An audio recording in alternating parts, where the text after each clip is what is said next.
வடிவங்களுள் உள்ள புதிர்களின் மூலம் வடிவங்களின் எழுத்தை கண்டுபிடிக்க.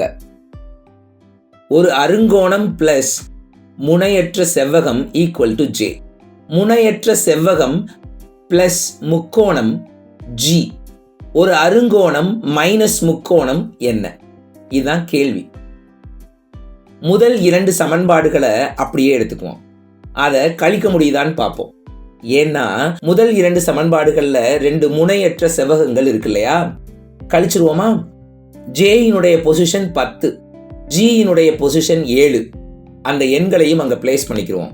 கழிக்கும் போது முனையற்ற செவ்வகங்கள் 2ம் கேன்சல் ஆயிரும். அருங்கோணம் மைனஸ் முக்கோணம் அப்படின்னு நமக்கு இடது பக்கம் கிடைக்கும். வலது பக்கத்துல 10 மைனஸ் 7ன்னு கிடைக்கும். அதாவது 3. 3 எந்த எழுத்தினுடைய பொசிஷன்? சி. ஆப்ஷன்ல இருக்கான்னு பாருங்க. ஆப்ஷன் சில இருக்கு. டிக் பண்ணிக்குவோம். புதிர் வடிவங்களுள் உள்ள எழுத்து சி ஆகும்.